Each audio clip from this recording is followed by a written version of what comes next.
Dobar vam dan, poštovani cijenjeni gosti. Dobrodošli na ovu virtualnu konferenciju pod nazivom Uključivanje Roma u hrvatsko društvo, identitet, socijalna distanca i iskustvo diskriminacije.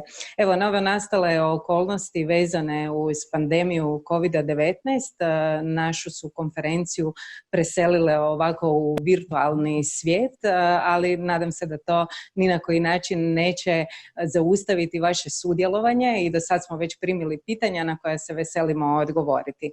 Ovdje u Zagrebačkom studiju pozdravljam autoricu publikacije koju danas predstavljamo, Danijelu Lucić. Dobar vam dan, dobrodošli. Dobar dan vama i svim sudionicima današnje online konferencije.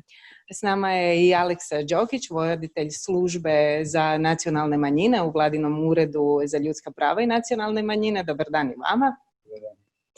I iz Rotterdama ovako nam se virtualno javlja i profesor Nikola Rašić, sociolog, lingvist i naš veliki stručnjak za romski jezik. Dobar vam dan. Dobar dan. Kako je vrijeme u Rotterdamu? Nas ovdje pere oluja. To smo mi poslali iz Nizozemske. Ovdje je lijepo i sunčano vrijeme, kao da smo mi na Mediteranu, a ne vi. Nadam se da će brzo proći.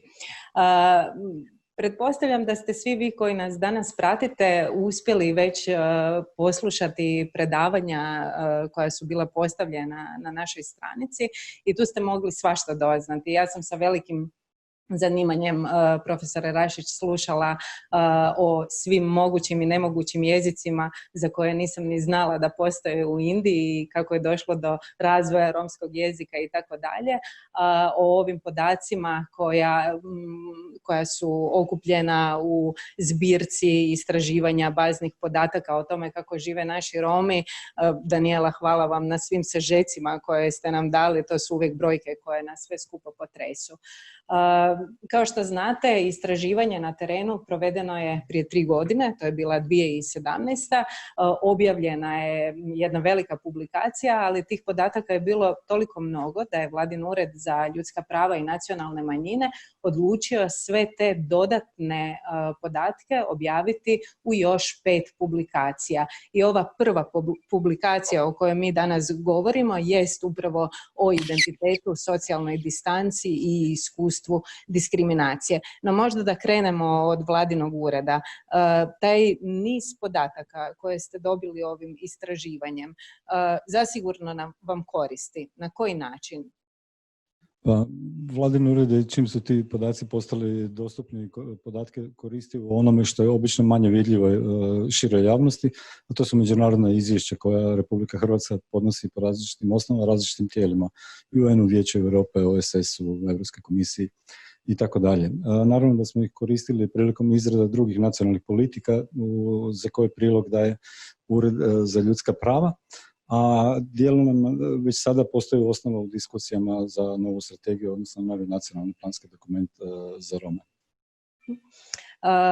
Ono što nas uvijek zanima je kad dolaze novi dokumenti kako podatke možete u njima primijeniti. Nešto što je izašlo na vidjelo iz ove publikacije, iz ovih podataka, jest ta prisutnost diskriminacije. Hoće li te nove strategije, novi dokumenti, znamo da strategija za Rome istječe na kraju ove godine, nekako više uključiti i borbu protiv anticiganizma? Ja sam uvjeren da hoće.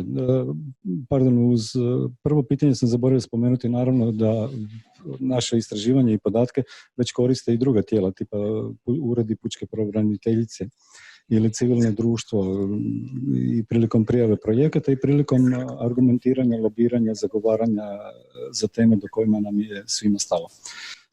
Što se tiče anticiganizma, sigurno će biti više zastupljen u novom planskom dokumentu, već iz jednostavnog razloga zato što anticiganizam kao termin se uopće ne spominje u trenutnoj strategiji. Što se tiče diskriminacije, očito je i ova publikacija nam to ponovno bjelodano dokazuje da je puno više potrebno raditi, pogotovo među većinskom populacijom. Mi smo već prošle godine vidjeli situaciju u određenim dijelovima Hrvatske koje su zahtijevale izravnu intervenciju ureda i drugih tijela gdje je to bilo bolno jasno. Ono što je bolno jasno jeste da je ono što postoji između Roma i većinskog naroda stalno prisutna socijalna distanca. Ona naravno nastaje zbog segregiranih naselja. Kako ste zapravo tumačili i komentirali ove podatke koji dolaze iz činjenice da mnogi Romi žive u naseljima koja su segregirana? Bili rješenje da svi Romi žive zajedno sa Hrvatima i da segregirana naselja više ne postoje, bilo dobro rješenje?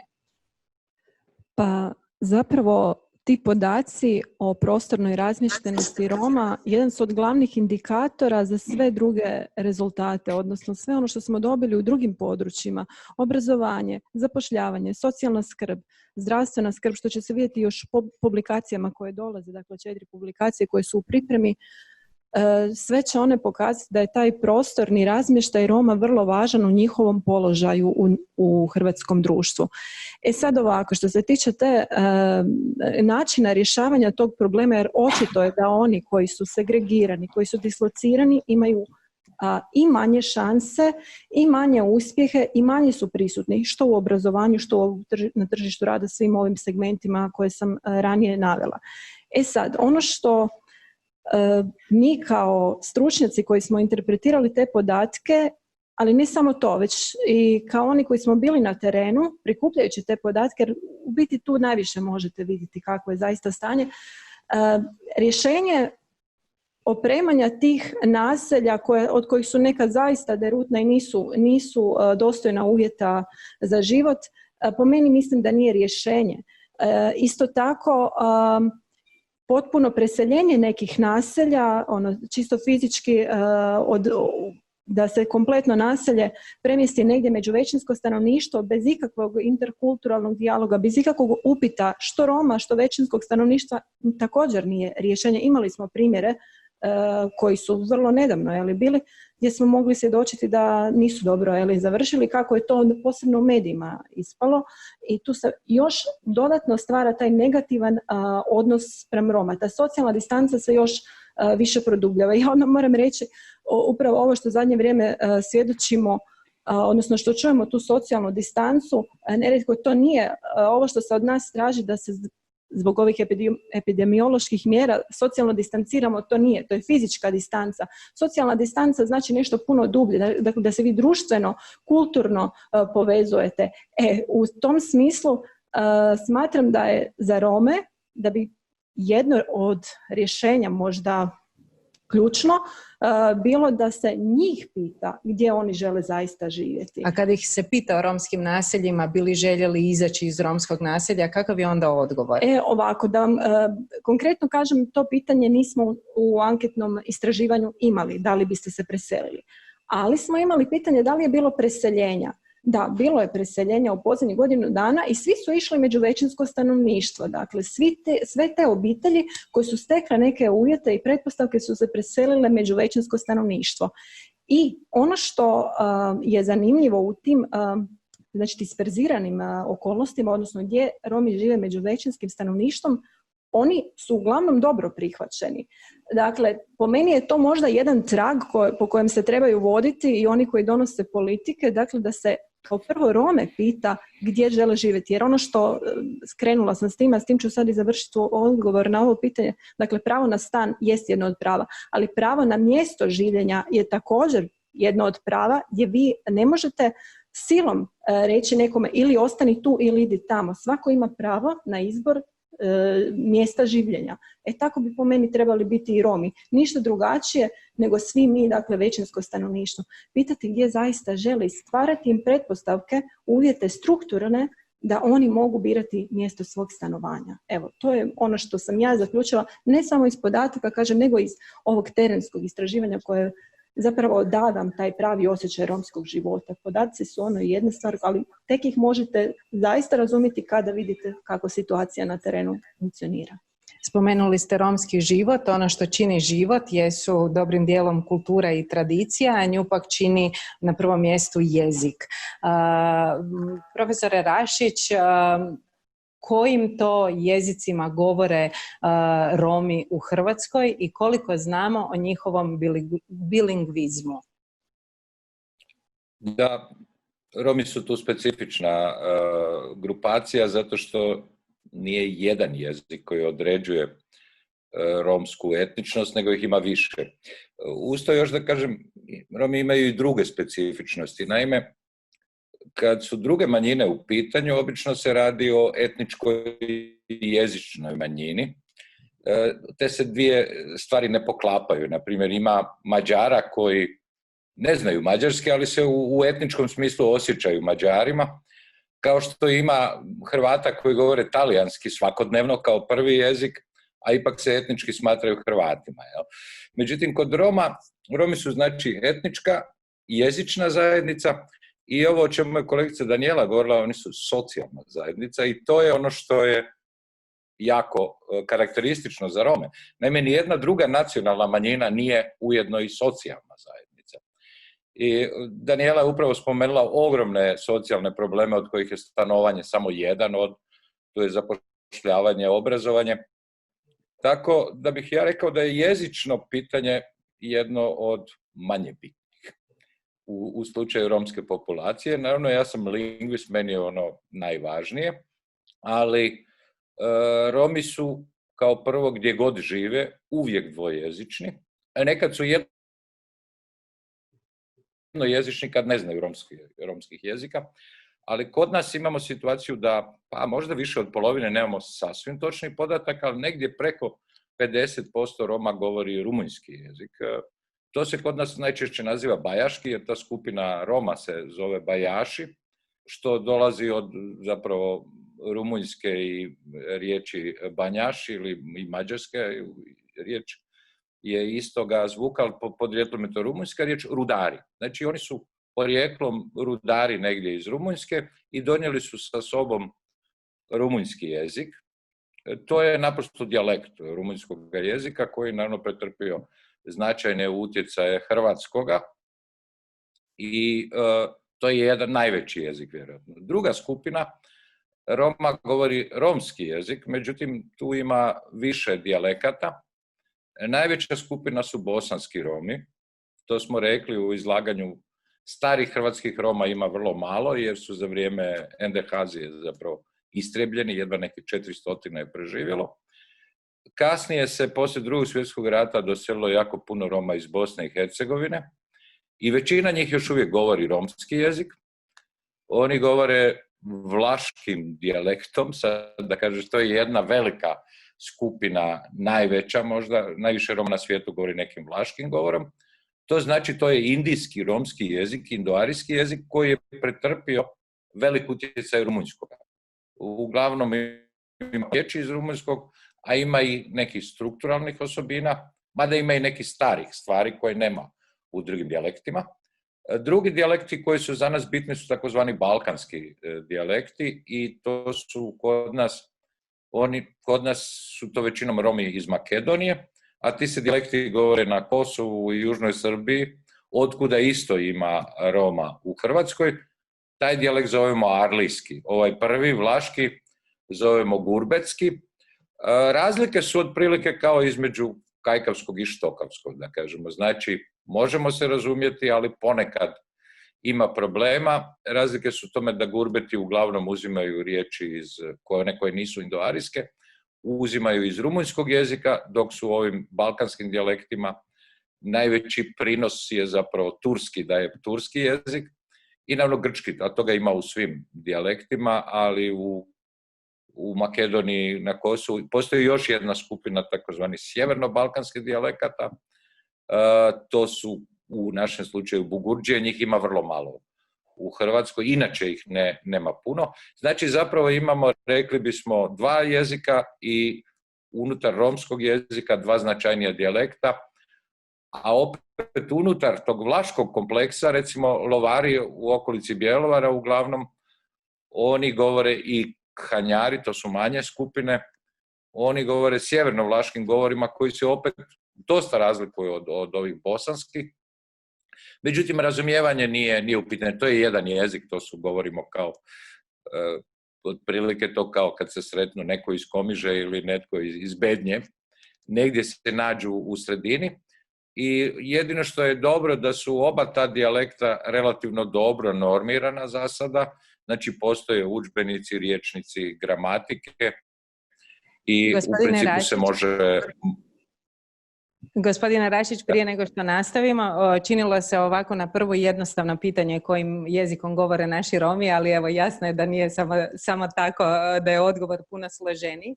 Prije nego što nastavimo sa razgovorom, ja bih još jednom htjela podsjetiti da svi vi koji ste u ovom trenutku s nama, koji pratite ovu konferenciju sada, uživo, online, imate mogućnost postavljanja pitanja našim gostima. Inače, s nama je danas trebao biti i ravnatelj Vladinog ureda za ljudska prava i prava nacionalnih manjina, gospodin Alen Tahiri, koji je spriječen, nažalost, i trebala je ovdje biti i Tena Einwalter-Šimonović, koja zamjenica pučke pravobraniteljice, koja također, nažalost, nije s nama, ali ukoliko imate još neka dodatna pitanja za njih, i njima možete postaviti pitanja, pa ćete odgovore dobiti pisanim putem.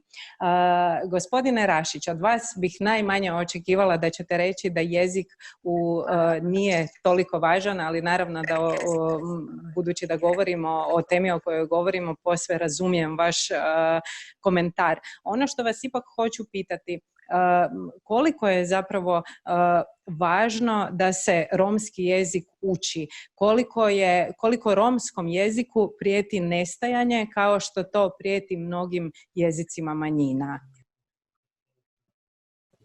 Čini se da imamo malo problema sa vezom sa Rotterdamom. Čuje li nas profesor Rašić? Izgleda da u ovom trenutku ne možemo nastaviti. Idemo dalje, ali ćemo gospodina Rašića... Jel se bolje čujemo? Sad se bolje čujemo. Dajte da... Izvolite, pokušajte. To je tako, ovo vrijeme Zooma, pandemije i online komunikacije malo nam je svima zagorčalo život, ali mislim da smo se i naviknuli na ove odgovore sa zadrškom. Idemo mi nastaviti sa razgovorom. Ono što me zanima jest koje su to aktivnosti koje bi se zapravo mogle poduzeti da se diskriminacija smanji. Vi ste bili spomenuli da Romi u svojim odgovorima nemaju u velikoj mjeri osjećaj da su diskriminirani od većine ili da ih većina loše percipira, a sa druge strane kad se postavi to pitanje jesu li iskusili diskriminaciju, onda odgovor u velikoj mjeri bude pozitivan. Da. Što bismo mogli učiniti za diskriminaciju većinskog naroda? Profesore Rašić, evo za trenutak ćemo se vratiti k vama, a sad molim gospođu Lucić da odgovori. Da, dobro ste primijetili, dakle ono iz rezultata što je vidljivo, romska percepcija njih samih kod većinske zajednice je uglavnom pozitivna.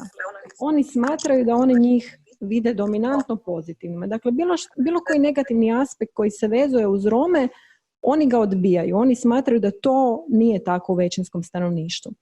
S druge strane, ovo iskustvo diskriminacije je pokazalo, dakle, da negdje svaki 4. Rom je doživio, dakle, diskriminaciju, imao iskustvo. U nekim područjima, sferama života je to i više, negdje to čak preko 25%. To je bilo pitanje jesu li doživjeli diskriminaciju unazad posljednjih... Imamo godinu dana, imamo posljednjih 4 godine i još jedna razlika je ta da li je to bilo jednom ili više puta, što nije jednako, ali tako? Moramo imati u obzir da onaj udio koji je to doživio više puta u godinu dana, to je posebno problematično, a takvih imamo oko 4-5%. Dakle, to je posebna skupina, dakle, sustavna diskriminacija. Dakle, ne samo jednom u godinu dana, nego i više puta. Sad, ono na što sam se htjela vratiti, dakle, s jedne strane smatraju da ih većinsko stanovništvo gleda pozitivno. Ali s druge strane, ako uzmete kako oni vide medijsko prikazivanje njih samih je negativno. Oni smatraju da se Romi dominantno prikazuju kroz teme crne kronike. I dakle, ta neka diskrepancija kako i većinsko stanovništvo vidi i kako ih mediji vide je po meni prostor za razmišljanje i djelovanje. Jer ja smatram da je upravo ta medijska percepcija ključna za oblikovanje stavova kod većinskog stanovništva. Jer ako mi idemo dominantno s crnom kronikom prikazivati romsku populaciju u Hrvatskoj, a ne možemo drugačije ni očekivati. Ne možemo drugačije reakcije očekivati bilo na stavovskoj razini, odnosno na onome što većinsko stanovništvo misli, a onda i ovaj korak dalje, dakle taj diskriminatorne prakse ili još gore zločini iz mržnje, za kojih također smo detektirali nekoliko slučajeva, ali kažem, po meni taj područje medijskog djelovanja je iznimno važno, jer svaki pozitivan slučaj, svaki pozitivni primjeri u romskoj populaciji bi trebali dobivati ne jednaku priliku, odnosno prostor u medijima, nego još veću, jer upravo tu se stvara ta, da smanjujemo tu socijalnu distancu o kojoj govorimo, dakle, zaista tu stvarnu socijalnu distancu koja se provlači kroz sve sfere našeg društva. Tako da tu diskrepanciju koju su i sami Romi uočili, ja smatram da trebaju uočiti i svi oni, mi kao istraživači, kao stručnjaci u području smo to uočili, ali i donositelji politika. Dakle, mediji po meni su prvo mjesto. Dakle, najlakše utjecati na javnost kroz medijsku percepciju. Slučajevi koji se pojavljuju negdje na terenu gdje je suživot Roma i većinskog stanovništva blizak, gdje imamo nekih negativnih, to se da rješavati na samom mjestu, u samoj zajednici, ali da takvi slučajevi dospijevaju u javnosti, postaju opće mjesto i generalizacije se stvaraju na temelju takvih slučajeva, to je vrlo, vrlo negativno. Dakle, to se onda preslikava na cijelu tu populaciju romsku koja je višestruko deprivirana i zakinuta u mnogim područjima i sigurno je to ne daje priliku da se uzdigne. Po meni, dakle, to je jedno vrlo važno mjesto za djelovanje. I to važno mjesto je prepoznao i ured i zbog toga zapravo cijeli jedan dio ovog vašeg projekta jest orijentiran na medije i na medijsku kampanju. Ja vam moram reći, radi ove pandemije, dokumentarni film o uspješnim mladim Romkinjama koji je naručio Vladin ured za nacionalne manjine, prikazan je na Hrvatskoj televiziji u sklopu emisije Prizma koju uređujem i reakcije koje sam dobila povratno što od kolega, što od gledatelja i to zanimljivo ne iz romske zajednice nego iz opće populacije su bile izvrsne. Dakle, potpuno ste u pravu, mediji imaju veliku moć. Ali naravno moć ima politika prvenstveno. Na koji način ured djeluje? Do koje mjere odlazite među Rome i razgovarate s njima i pitate ih kako oni vide rješavanje svojeg položaja? Pa to je dio našega opisa posla. Nažalost, mi smo na terenu puno manje nego što bismo voljeli da jesmo. Međutim, osim aktivnosti i našeg ravnatelja ureda koji popratio gotovo sve aktivnosti na terenu koje provodimo u okviru ovoga projekta, odnose se na obrazovanje, mi smo jako često imali ili gotovo svake godine imamo regionalne aktivnosti u sklopu izrade dokumenata koji pomažu nacionalnim politikama.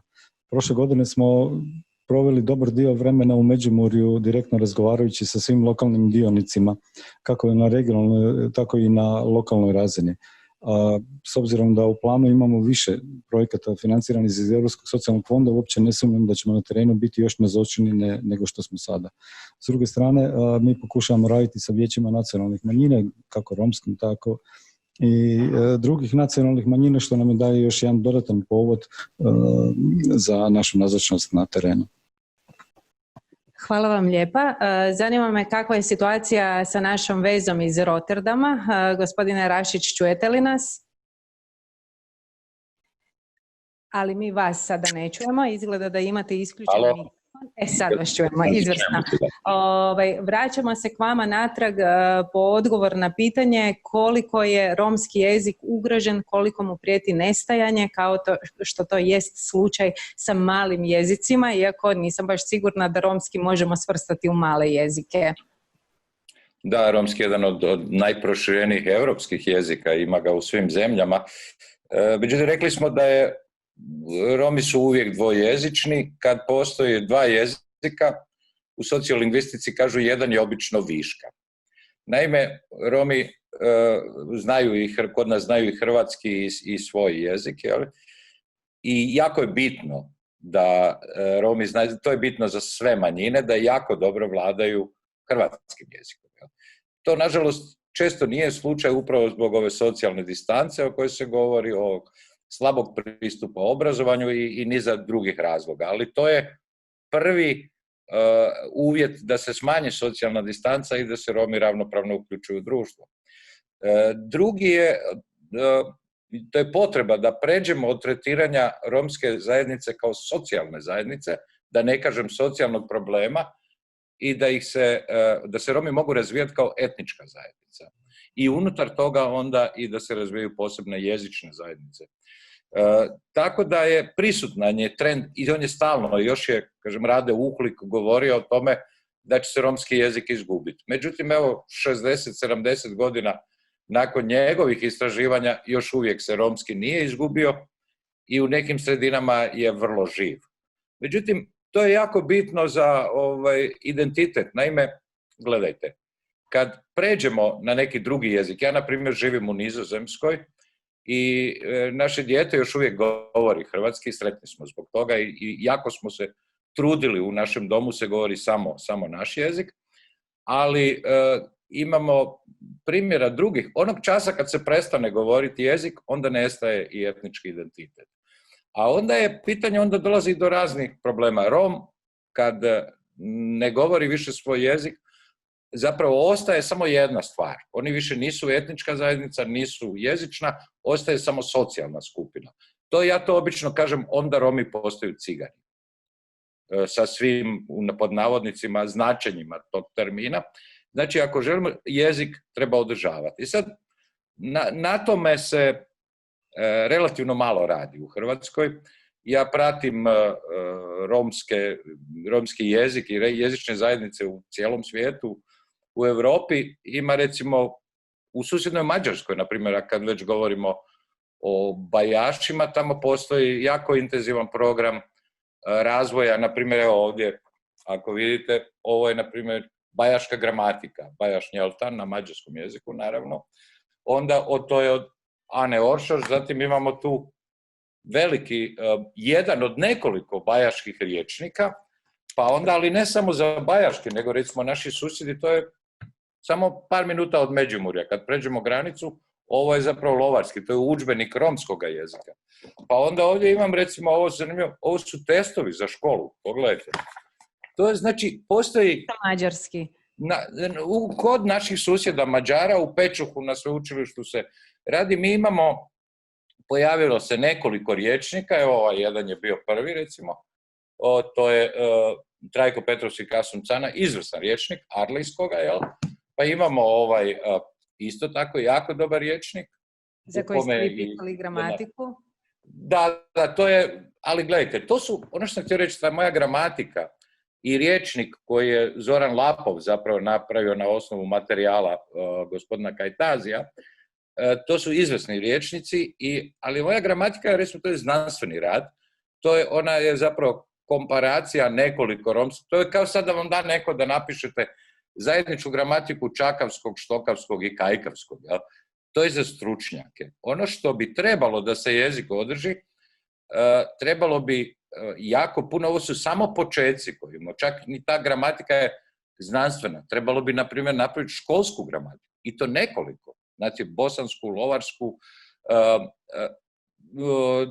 možda nekih drugih dijalekata još. Sad bi to trebalo, znači u školama bi trebalo imati priručnike. Evo, gledajte, ovo je recimo jedan udžbenik iz Rumunjske. Fantastičan udžbenik, Georga Saraua, gdje je kombiniran zapravo jedan visoki standard pedagoški, i to je recimo jezik koji je, a u pravilu prihvatljiv i za naše, pogotovo za lovare, u osnovi to lovarski.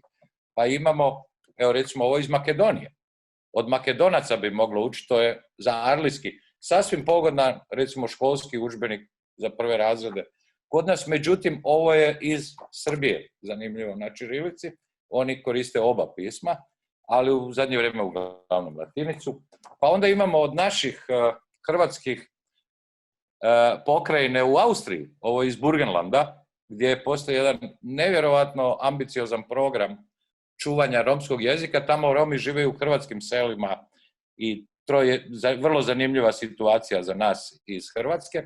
Hoću reći, svega toga kod nas nema, i ako bismo željeli sačuvati romski jezik, a ne samo romski, jer ja to uvijek naglašavam, moje područje interesa je romski, međutim, isto tako i rumunjski romski jezik, jer to je vrlo važan dio identiteta te bajaške podskupine. Pazite, svi su Romi, to nema, samo što je to više jezični narod. Tu smo tek počeli, ima tek par skromnih priručnika, znači trebalo bi preći od ovih znanstvenih rječnika, reprezentativnih gramatika, trebalo bi prijeći u školske priručnike, udžbenike, da ne govorimo da nam recimo treba nam rječnici, na primjer, terminologije, jer ova izdanja koja ured izdaje, na primjer, ja sam par Roma anketirao i ja sam moram priznati da ja to ne razumijem. Zašto? Zato što je, gledajte, problem je da ne postoji, ne razumijemo mi svi nekad političku terminologiju ili administrativnu terminologiju. Ne razumijemo ju ni na hrvatskom jeziku. Ne razumiju ni na hrvatskom. Znači kad se to mora prevesti na romski u kome nema tradicije, zapravo ovo su tek početci standardizacije. Čak recimo u izdanjima romske zajednice, to mene jako smeta, ja sam uložio veliki trud u rad na ovom rječniku, zajedno sa kolegama, profesoricom Matišić i Zoranom Lapom. I onda, kad vidim, recimo, romske publikacije iz Hrvatske, one se pišu na bilo kakvim, na raznoraznim narječima, sa raznoraznim pravilima, pravopisnim. Znači, i ovdje zapravo se u praksi još uvijek ne koristi ovaj rječnik, koji je zapravo izvrstan. To je kao da se... Točno vas mogu zamisliti sa crvenom olovkom kako podcrtavate i križate. Još ćemo vam se vratiti, pogotovo po ovom pitanju bajaškoga, ali naravno u puno navrata ste spomenuli škole i udžbenike. To pitanje obrazovanja je uvijek zanimljivo i evo dobili smo jedno pitanje od naših dragih posjetitelja na konferenciji. Silvana Iličević pita, zanima je je li u svim školama problematičan dolazak Roma na nastavu. Kakve imamo podatke vezane uz obrazovanje i evo dolazak na nastavu? To dakle nije pitanje o ispadanju iz školskog sustava, više o neopravdanim ili opravdanim izostancima. Evo ovako, ja vam konkretno s podacima takvim ne mogu sad odgovoriti jer ih nismo ni imali u istraživanju, ali posebna publikacija dolazi koja se bavi obrazovanjem. No ono što bih ja rekla ovdje, dok smo prikupljali podatke na terenu, nije posebno naglašeno to izostajanje iz škola, osim u nekim zajednicama kada je bilo pitanje nekih sezonskih radova, pa onda znaju je li romsku djecu u to vrijeme angažirati na tim radovima. Ali ja to ne bih pripisivala sad izostajanje iz škola samo romskoj zajednici, jer mi imamo u Hrvatskoj unazad nekoliko godina sve veći problem izostanaka iz škola.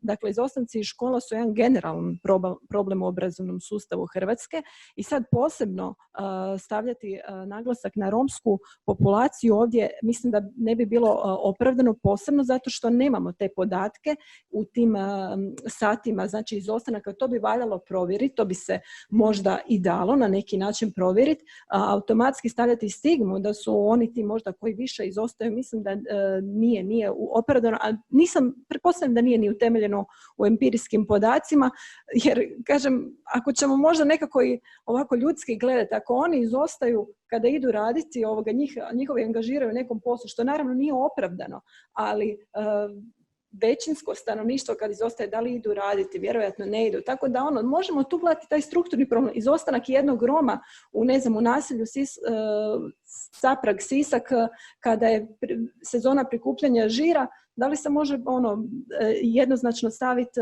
kao izostanak nekog većinskog razreda u zagrebačkoj školi. Tako da, to je jedan dublji problem. Ne bih to pripisivala samo problemu izostanaka romske populacije. Dakle, to je jedan veliki obrazovni problem u Hrvatskoj, a za, kažem, još jednom podaci o obrazovanju dolaze u posebnoj publikaciji. Tako da, evo, žao mi je što ne mogu odgovoriti konkretnije na ovo pitanje sa podacima, ali, kažem, treba dobro razmisliti kad promatramo te podatke o izostancima. Evo, zanimljivo pitanje možda za jedno istraživanje, jedan segment istraživanja o obrazovanju. I zahvaljujem na pitanju svakako.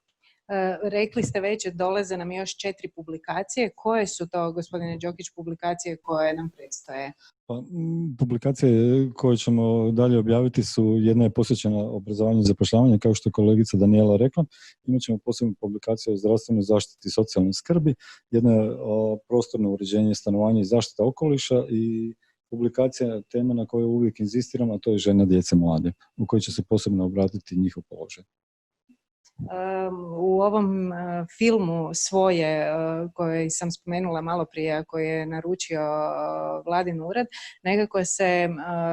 nekako je do izražaja došla ta dvostruka diskriminacija, taj nepovoljan položaj MC manjina, MC žena unutar te romske zajednice. Ali sa druge strane, ja nekako imam dojam da dolazi neki novi val mladih žena u romskoj zajednici koje se žele osnažiti, koje žele preuzeti stvar u svoje ruke. Vara li me osjećaj? Pa ja se nadam da vas ne vara. Upravo smo u tim filmovima pokušali prenijeti tu poruku koju na druge načine pokušamo već godinama prenijeti u raznim videovima naše aktivnosti. Od borbe protiv trgovanja ljudima, jedna dimenzija koja nam i dalje ostaje prilično skrivena kad govorimo o nekim skupinama u Republici Hrvatskoj, do obrazovanja i onoga do čega nam je osobito stalo, a to je imati što više osnaženih i obrazovanih na kraju krajeva Romkinja. Čini mi se da neki trendovi jesu takvi, treninzi koje Ured za ljudska prava provodi sa pripadnicima nacionalnih manjina, pa i romske nacionalne manjine imaju sve više mladih djevojaka iz romske zajednice. Ja se pozivam na film, a sve u nadi da su mnogi od vas vidjeli dokumentarni film Miroslava Sikavice Svoje, koji prati 3 mlade žene koje unatoč očekivanjima svoje okoline, unatoč očekivanjima svojih obitelji pokušavaju ići svojim putem, a to znači završiti školu, dobiti posao i biti samostalne. Isto tako ono što je izašlo iz njihovih osobnih priča jest činjenica da se uvijek na njihovu putu našao netko tko im je na poseban način pomogao, tko je izrazito prepoznao njihov potencijal i onda im dao potporu, ali potpora koja nije bila tapšanjem po ramenu, već se radilo o nekoj stipendiji, o mogućnosti da se stanuje u učeničkom domu i tako dalje. I sad s jedne strane naravno uvijek je sjajno imati te dobre ljude koji te nekako potapšaju i poguraju i daju ti potporu, ali sa druge strane mi koji smo završili školu bez takvih posebnih anđela, koji smo ju završili jer smo naprosto bili dio sustava, ja mislim da to tako treba biti. Je li sustav pripremljen, je li lokalna zajednica pripremljena za sve ove vaše projekte, gdje mi kažemo uključimo romsku djecu u predškolski, primjerice, odgoj i obrazovanje? Jesu li ti vrtići uistinu dostupni? Pa kao što znamo, dostupnost vrtića i opće populacije u Republici Hrvatskoj nije najbolja, pogotovo u ruralnim krajevima, dapače. Mi imamo situaciju u kojoj vam je u Mađarskoj više romske djece ide u vrtiće nego opće populacije u Republici Hrvatskoj. Ako se ne varam, tamo je to preko 80% što se tiče romske populacije. Dakle, s jedne strane već gotovo 20 godina imamo javne politike usmjerene na Rome. Stipendije i drugi vidovi pomoći su uvedeni prije 10-ak godina. Ono što mi čujemo da je samo iznimno potrebna još dodatna pomoć kako bi se dobilo. Međutim, u tom dijelu sustav prilično funkcionira. Imamo stipendije čak i na lokalnoj razini o kojima čujemo. Grad Zagreb daje vrlo izdašne stipendije pripadnicima nacionalne manjine. Ono što nam je jednako drago čuti da su sada Romi korisnici i ovih, rekao bih, mainstream mjera. Vi imate sada obrtničke stipendije koje su vam izdašnije od stipendija za pripadnike romske nacionalne manjine, pa naravno da i pripadnici romske nacionalne manjine u slučaju kad ih to interesira koriste takve stipendije. Ja se nadam da ćemo i u sljedećem periodu, pogotovo kroz EU financiranje 2021-2027, uspjeti nastaviti, recimo u ovom periodu nije bilo moguće financirati osnovne škole. pa se nacionalnim sredstvima radilo u Pribislavcu škola gdje je bila kritična situacija. Koliko znam, još je relativno malo mjesta u kojima se ne bi već sada mogao održavati dvogodišnji program predškole, što je nešto na čemu svi pokušavamo inzistirati isto tako već godinama. Sad ćemo se ponovo vratiti vama, gospodine Rašić. Jedno od pitanja koje nam stiže jest kako vi ocjenjujete položaj bajaškog jezika u Hrvatskoj. Dakle, ovo pitanje jezika očito jest pitanje koje zanima našu javnost. Da, to je zanimljivo pitanje koje i mene, i ja si ga sam postavljam duže vrijeme.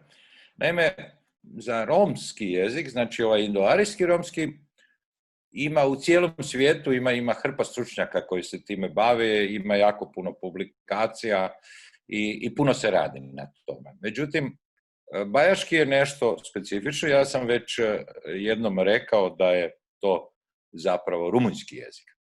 Gledajte, to bi isto bilo, i inzistiram, ponavljam da je to rumunjski jezik i rumunjski dijalekt. To je kao kad bismo, recimo, sad hrvatske manjine u inozemstvu odjednom nazivali Gradišćancima ili Karašovanima, Bunjevcima, Šokcima i tako dalje, i da inzistiramo da svaka od njih, oni svi govore različitim dijalektima, naravno, moliški i tako dalje, da se za njih koristi kao njihov standardni jezik lokalni dijalekt. To prvo nije moguće jer dijalekt nije osposobljen za te funkcije. Mogu se pisati eventualno neke pjesmice ili vrlo, vrlo neambiciozni tekstovi na tim. U nas ima više naš izuzetno dobar romanist Petar Radosavljević, veliki poznavatelj rumunjskog jezika i ujedno i jedan od najvećih poznavatelja bajaškog dijalekta. Znači, bajaški, ali nije se samo naš Radosavljević bavio s tim, nego recimo kolegice iz Srbije, Biljana Sikimić, kolegica Suaresku, Marinković, i oni su radili istraživanja u Baranji i u Međimurju. Ima govornika, osim kod nas, govornika bajaškog ima jako puno u Mađarskoj, to smo rekli, ima ih u Bosni. Ima 5-6 naselja u Bosni gdje postoje Romi koji govore rumunjski, ima ih u Sloveniji, ima ih u Slovačkoj, u Austriji, a naravno najviše ih ima u Rumunjskoj, ima ih puno u Srbiji, Bugarskoj, sve do Turske i Grčke postoje govornici tog. Moja ideja bi bila, gledajte, kad bi se u bajaške zajednice uvelo podučavanje standardnog rumunjskog, naime, onda oni imaju gotov jezik. Kao što i treba njegovati lokalni dijalekt, to se radimo, to i u Gradišću ima. U Gradišću postoji, recimo, polustandardiziran hrvatski, ali se uči i standardni hrvatski jezik. Naime, time bi se bajaši povezali sa svim drugim Romima rumunjskog jezika i mogla bi nastati, da tako kažem, jedna međunarodna mreža Roma govornika rumunjskog, a oni su vrlo brojni. A druga opcija, recimo, kad bi se Rome koji govore bajaškim jezikom poticalo da uče romski jezik, je li to nemoguća misija? To je nemoguća misija. Gledajte, tako i danas mi trebamo te zajednice vidjeti kao odvojene zajednice. Među njima nije samo velika jezična razlika, oni ako se nađu na okupu, kad se nađu, govore hrvatski. Ali kad se nađu, naravno, sa ljudima iz Mađarske, onda svi govore rumunjski, a ovi drugi koji govore romski, valjda moraju govoriti engleski, njemački, šta već znaju. Znači, tu nema komunikacije, tu ima i drugih razloga, oni su i teritorijalno odjeljeni, ima masa, ali nema moguće. I pazite, bilo bi to, romski jezik je jako težak, da kaže, to bi bilo prilično neizvedivo, to ostavimo, recimo, pojedincima.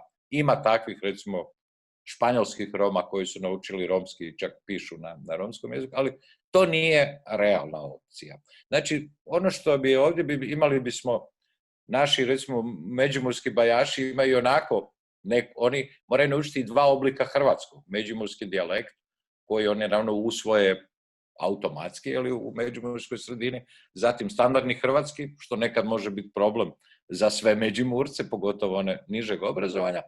I onda, naravno, oni već znaju bajaški dijalekt. Dalje bi trebalo moja bi bila ideja da se uvodi u škole standardni rumunjski, jer gledajte, kao što mi na recimo jednom komiškom ili bednjanskom ne možemo prevesti na njega poreznu prijavu, niti tekst iz astrofizike. Naime, u tim slučajevima se prebacuje na standardni jezik i mi zato imamo. Standardni jezik, ja sam veliki pristaša toga da se gledajte, ima još jedan, to je isto socijalna distanca i diskriminacija. Nedavno sam čuo da se rumunjski ambasador u Hrvatskoj interesira, pogotovo kad je čuo da se želi uvoditi bajaški jezik. Ali ranije, rumunjski jezik je jedan od najvećih manjinskih jezika u Hrvatskoj. Do nedavno se nije znalo da se u Hrvatskoj govori u tako velikim brojevima rumunjski jezik, a najmanje se zato interesirala i rumunjska vlada. Naime, kad taj jezik govore Cigani, onda nas to ne zanima. Za 20-ak, 30 staraca na Čičariji koji govore istro-rumunjski, jer je jedan vrlo arhaičan, vrlo važan rumunjski dio, bilo je desetke istraživača iz Rumunjske hrlo u Istru da ga proučava. Sad je na svu sreću, ima sve više istraživanja i od rumunjskih lingvista, a jedan od najboljih, kaže bi u tome naš Radosavljević. Međutim, bajaši imaju izvanredan potencijal, tako se to radi u Mađarskoj, da se priključe uz jedan veliki standardni jezik, uz jednu veliku populaciju. Na kraju, Rumunjska je njihova matična zemlja. Oni su došli od nedavno, kao što je naravno i Indija matična zemlja svim Romima, ali ovi koji govore romski, romanički, oni naravno, njima je puno lakše naučiti hindi ili urdu ako žele, ali to bi bio prvi korak. Time bi bajaši riješili jedan ogroman problem koji zapravo ovi Romi, govornici romskoga, ne mogu riješiti, a to je standardizacija jezika. Naime, bajaši bi dobili standardiziran jezik, a mi smo tek, kažem, na početku. Imamo rječnike i gramatike, ali još uvijek nemamo, recimo, porezni terminar na romskom jeziku. Jasno je da ćemo se vidjeti još na puno konferencija. Aleksa, i vama su ovi indijski jezici bliski? Da, naravno. Završio sam indologiju i doktorirao sam u Indiji. I nema dvojbe, Romi jesu iz Indije, to znamo. Pa da, ne samo zato što krećući se romskim naseljima nalazim na likove kako što je Nikola rekao, koji bih znao sresti u Deliju ili negdje drugdje u sjevernoj Indiji, nego i zbog svih silnih istraživanja. Već je u svom nastupnom predavanju Nikola napomenuo da je jedno od najboljih istraživanja koje se bavi genetikom Roma je nastalo upravo u Hrvatskoj. I ja vas sve koji nas pratite pozivam još jednom da poslušate ova nastupna predavanja koja možete vidjeti na internetskoj stranici. Uistinu zanimljivi podaci i puno priča i informacija koje vjerujem niste imali priliku svugdje čuti. Približavamo se kraju konferencije. Provjeravam ima li još pitanja? Ne.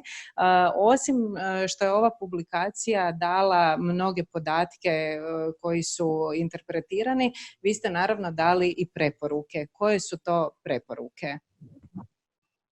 Da, smisao jest ovakvih publikacija, osim da mi pokažemo taj nekakav svoj znanstveni pogled i prilog svemu, da iz svega toga izađu neke preporuke i to je ideja i vladinog ureda. Dakle, mi smo u tom našem nekom sažetku dali 7 preporuka, konkretno u ovom području koje danas tematiziramo.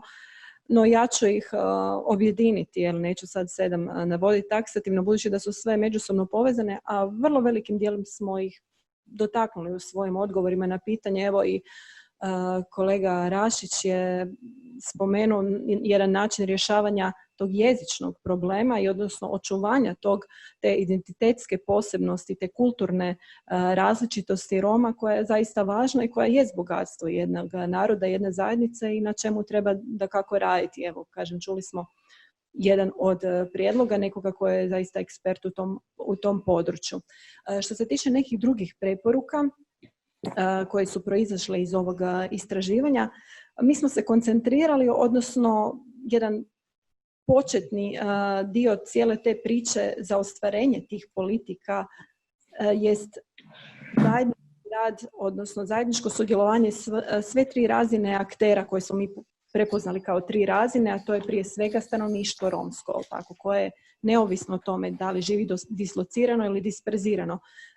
Vidjeli smo ovdje u nekim, evo i kolega Rašić je rekao, pri samom provođenju istraživanja mi smo vidjeli da ni ta anketna pitanja nisu bila do kraja prilagođena toj romskoj populaciji. Dakle, sa svim tim projektima, programima je potrebno da od početka sudjeluje romska zajednica.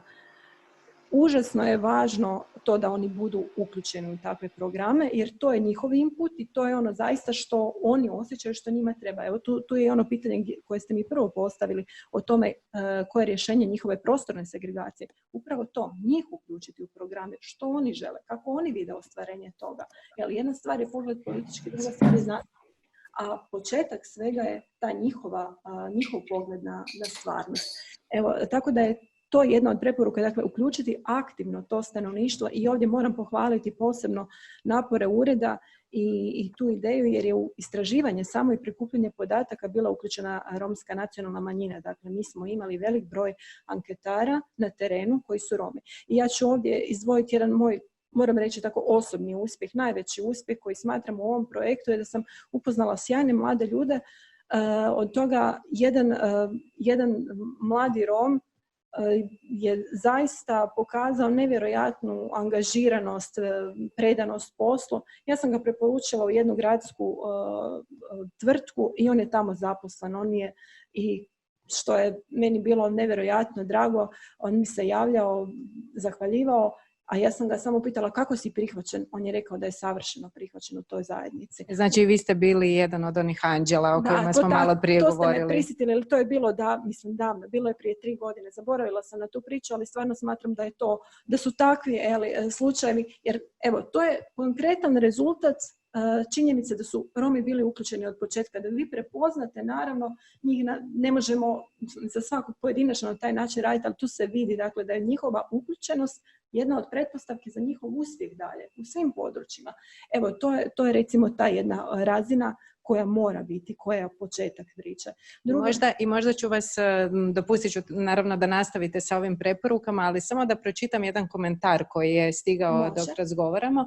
U istraživanju provedenom u Međimurju pokazalo se da velika većina romskih učenika izostaje slično tamošnjoj neromskoj učeničkoj populaciji njihove dobi.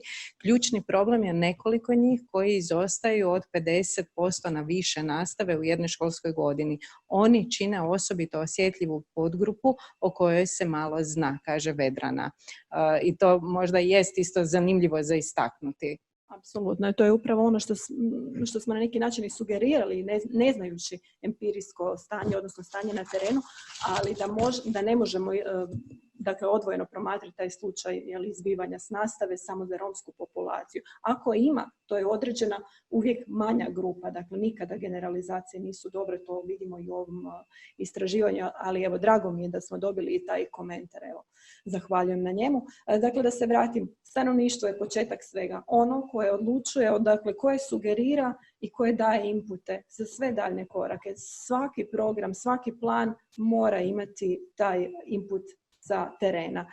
Naravno, tu je bez daljnjeg potrebno uključivanje jedinica lokalne, regionalne samouprave, osnaživanje romskih udruga u njihovom radu i djelovanju, osnaživanje, dakle, civilnog društva, udruga civilnog društva koje su potrebne da surađuju s njima i da ih osvješćuju o nekim mogućnostima koje one imaju za svoje djelovanje, ali naravno i ovaj nacionalni dio, ovaj državni koji mora biti pokretač tih nekih velikih akcija i velikih planova, velikih programa, između ostalog sama strategija. To i sve dalje što se derivira iz toga je rezultat tog impulsa svrha. Naravno, kažem, sve razine moraju biti uključene. Ovdje smo posebno prepoznali u tom zajedničkom djelovanju, odnosno u djelovanju udruga, posebno bi trebalo mlade poticati, jer oni nisu pretjerano aktivna skupina i to dominantno se vidi pasivnost u onim dijelovima gdje su oni među većinskim stanovništvom. Dakle, mislimo da tu postoji jedan bazen ljudi koji je uključen već u tokove, koji je bliže svim tim nekim izvorima i i moći, da tako kažem, koji mogu pomoći, koji mogu artikulirati zajedničke ta romska pitanja. Jel? Mislim da su oni već u jednoj daleko naprednijoj fazi, odnosno na višoj su razini nego organiziranja, odnosno infrastrukturnih mogućnosti, nego Romi u naseljima koji su segregirani i da bi oni možda mogli biti taj driver, da tako kažemo na hrvatski, koji će povući tu romsku mladež. Vidjeli smo da nisu ni sve socijalne, odnosno sociodemografski treba praviti razlike, to je još jedna od preporuka. Dakle, ne gledati jednako sve Rome, osim što su kulturološki različita grupacija, oni i sociodemografski trebaju biti tretirani različito. Upravo zbog toga i ova publikacija u kojoj je Aleksa spomenuo žene, djeca, mladi. Dakle, posebno detektirana osjetljiva skupina unutar Roma. Dakle, to je jedna od preporuka da se kroz te dijelove romske populacije zajednički djeluje. Onda naravno infrastrukturno omogućavanje da se oni udružuju od različitih stambenih prostora koji im omogućuju, odnosno i prostori za kulturno, sportsko, zabavno i tako dalje udruživanje. Udruge smo spomenuli, vrlo važan područje romskog djelovanja. Dakle, udruge i naravno diskriminacija koja je jedna od poglavlja, odnosno jedna od tematika ovdje, ovo što smo i rekli, dakle, osvijestiti i same Rome, jer trećina njih ne zna kome se obratiti u slučaju da su doživjeli diskriminaciju. Pitanje je da li su i svi svjesni što je diskriminacija. To je ovo što kolega Rašić kaže, kako mi možemo njima protumačiti, odnosno kako mi možemo prevesti neke tehničke termine i neke pojavnosti u društvu, da li možemo to samo kroz pitanje jeste li bili diskriminirani. Koliko to njih razumije. Dakle, to je, vidite koliko su ta pitanja sva međusobno povezana. Tu možda možemo dodati i opet pozvati na ova uvodna izlaganja. U svom izlaganju Tena Šimonović-Anwalter govori o tome kako je zapravo malen postotak među Romima onih koji će znati prepoznati što je to diskriminacija, a onda ono što je posebno poražavajuće naravno za ured pučke pravobraniteljice činjenica da ne znaju kome se obratiti. Naravno ni u općoj populaciji nije taj postotak izrazito visok, ali je izrazito malen unutar romske populacije. Apsolutno, dakle to je jedna od preporuka. Zapravo ne mogu reći da smo mi nešto novo pronašli. To su sve one stvari koje su već poznate. Dakle, ljudima koji se bave ovom problematikom dugi niz godina, mi samo ponovno izvlačimo te iste zaključke gore i ono što je potrebno je dakle konkretan rad. U svemu, gotovo je klišejski postalo. Mi imamo dobre zakone, mi imamo dobre planove, programe, čak i strategije za neka područja, ali ono što je ključno da je provedba tih istih na terenu. Evo, to je ono gdje mi uvelike zapinjemo, zaostajemo i zato ove neke preporuke su dakle jednake već dugi niz godina. I ono što sam se još htjela vratiti na diskriminaciju, dakle osvijestiti, ali i ovaj medijski dio koji smo spomenuli, koji je izuzetno važan kroz poticanje ovih pozitivnih priča. Dakle, to je nešto što smo mi kao istraživači na temelju podataka, kažem, ali naravno ništa epohalno, ništa novo, ništa drugačije. Mi nismo u tom smislu saznali kako Romima pomoći da se integriraju u društvo, odnosno kako hrvatskom društvu pomoći na kraju krajeva, koliko su oni jaki, uspješni, to je slika i cijelog našeg društva i ako ćemo to tako gledati, mislim da možemo uspjeti, jer ne možemo gledati, odnosno izolirati taj važan dio našeg društva i praviti se kao da neki problemi ne postoje, sve to mora zajedno ići ka jednom boljitku i gledati ih upravo kao dio važan segment društva kojemu mora biti bolje kao i svima nama u mnogim područjima. Jasno, Romi žive s nama. Dobro je rekao gospodin Rašić, kako ste rekli, network nation.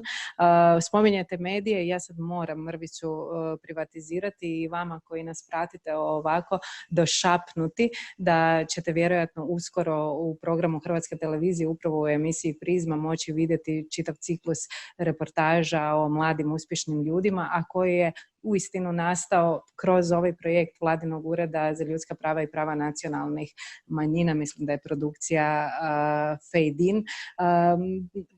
Velim, na samom smo kraju, kad ovako date preporuke, onda one dođu vama u ured i kamo dalje.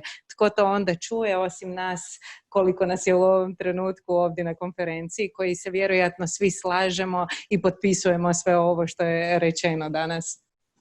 Imam ja jednu preporuku. Vi biste jednu preporuku, možete? Jednu preporuku. Naime, sad imamo te oko korone, okolnosti i slično. Međutim, preporuka bi bila da idući put raspravljamo ovo zajedno sa Romima pred kamerom, jer osjećam se malo neugodno da se nas 4 gađa, govorimo o narodu kao da ih nema, kao da su sjene. Znači, to bi bila izvrsna ideja da čujemo i drugo. Mi smo svi prijatelji romskog naroda i trudimo se učiniti za taj narod koliko je moguće više, međutim, treba čuti što oni o tome misle. Mislim da bi to bio fantastičan jedan follow-up, da kažemo hrvatski, da ova studija sad krene među Rome i da se organizira par prezentacija u romskim zajednicama i da se možda dobijemo još jednu brošuricu reakcije na to, jer glavna stvar je šta god mi sa najboljom voljom činili, da to, kako ste vi rekli, kolegice Danijela, da to dođe sa terena, da to dođe iz romske zajednice i da onda djeluje u tim zajednicama, onda smo nešto napravili. Jer sve ovo mi radimo prije svega za dobrobit samih Roma, pa kažem, drugi put bih volio da sjedimo zajedno za istim stolom. Ja se potpuno slažem s vama i evo moram izraziti žaljenje što danas s nama nije ovdje moja kolegica Melanija Mešić, s kojom sam zajedno vodila konferenciju negdje tamo taman prije ovog lockdowna u 3. mjesecu kada smo predstavljali medijski dio ove kampanje, ali evo zbog ovog seljenja u virtualni svijet Melanija nije s nama. Ako nas prati, onda za nju poseban pozdrav. Ako mogu samo podsjetiti, ja sam ovdje zato što moj ravnatelj nije mogao biti tu. Tako je. Rekla sam, na kraju smo, dakle, preporuke su došle vama, kome ih vi šaljete dalje?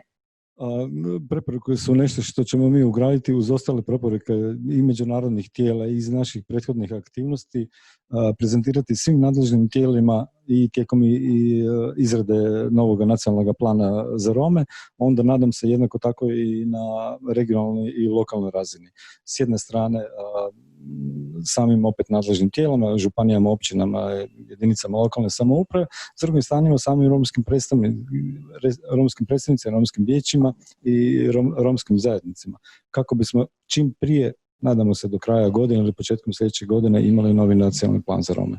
Vi ćete ove 4 dodatne publikacije tiskati i također predstaviti na konferencijama. Kakva su očekivanja? Hoćemo li se u rujnu vidjeti uživo ili ćemo isto biti ovako u virtualnom svijetu? Mi se nadamo da ćemo moći biti uživo. Nadamo se da će biti bolje, a ne gore. To je sve što možemo sada reći. Dobar završetak. Dragi panelisti, gospodine Đokić, gospođo Lucić, gospodine Rašić, puno vam hvala na sudjelovanju. Vama, dragi sudionici, hvala na vašim pitanjima, hvala na zanimanju za ovu temu i računamo na vas i na jesen koja nam je sljedeća po redu publikacija, koja prva dolazi? Doista ne znam, zbog problema s javnom nabavom, kolegica Patalin će to svima dojaviti na vrijeme. Eto, značite na vrijeme. Hvala vam lijepa što ste bili s nama i svako dobro.